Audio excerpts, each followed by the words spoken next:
તારીખ 18 મેના રોજ ઉધના પોલીસ સ્ટેશનમાં એક ખૂન દાખલ થયેલું હતું.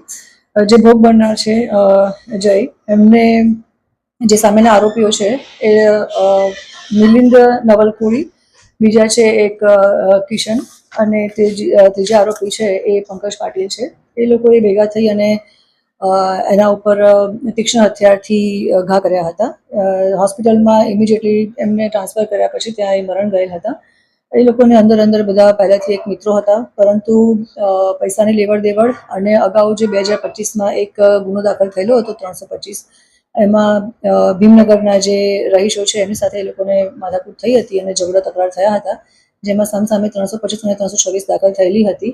એ બાબતે જે આ આરોપી છે કિશન અને પંકજ અને મિલિંદ, એ લોકો પર જે પાસા થયેલી હતી એ બાબતની અદાવત રાખી હતી. પોતાના મિત્ર હોવા છતાં જયે પોતે કેમ અમારા ઉપર પાસા કરાવી અને અમારા ઉપર ફરિયાદ કરાવી એ બાબતની અદાવત રાખી અને આ લોકોને અંદર ઘણા વખતથી ખટરાક ચાલતો હતો અને મોકાનો લાભ લઈ અને એ લોકોએ જે મરણ જનાર છે એના ઉપર તીક્ષ્ણ હથિયાર વડે હુમલો કરતા જયનું મરણ ગયેલ હતા. અને એ બાબતે ખૂનની ફરિયાદ દાખલ થયેલી છે ઉધના પોલીસ સ્ટેશન વિસ્તારમાં. જે આરોપી છે મિલિંદ નવલ કોળી, જે ડિંડોલીમાં રહે છે અને મૂળ ગામ એનું જલગાંવ છે. ત્યાં એ પોતે આ ગુનો કર્યા પછી જે કિશન છે એને લઈ અને ભાગી ગયેલ હતા. બંને જણા ત્યાં સાથે હતા. અમારી પાસે હ્યુમન સોર્સિસથી જે ઇન્ફોર્મેશન આવી હતી અને એના આધારે અમે લોકોએ અલગ અલગ રાજ્યોમાં ટીમ રવાના કરી હતી.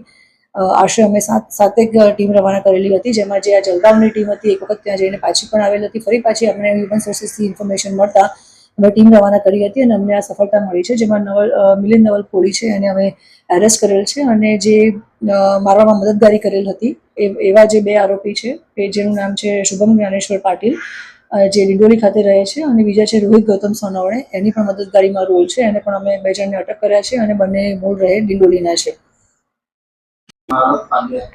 મિલિંદ નવલ કોળીને અમે એરેસ્ટ કર્યો છે અને એના વિરુદ્ધમાં 4 ગુના દાખલ થયેલા છે, જેમાં ડિંડોલીમાં એટેમ્પ ટુ મર્ડરનો ગુનો દાખલ થયેલો છે અને 135 જીપી એક્ટ 135 કલમ હેઠળ ગુનો દાખલ થયેલો છે. અને ઉધનામાં પણ એની પાસા થયેલ છે અને ત્યાં પણ મારામારીના ગુના એના પર દાખલ થયેલા છે. જે શુભમ જ્ઞાનેશ્વર પાટીલ આરોપી છે એના પર બી ડિંડોલીમાં ગુના દાખલ થયેલા છે ધમકીના અને જીપી એક્ટ 135 કલમ હેઠળના. જે રોહિત ગૌતમ સોનવણે છે એના ઉપર પણ ડિંડોલીમાં 323નો ગુનો દાખલ ઓલરેડી થયેલો છે.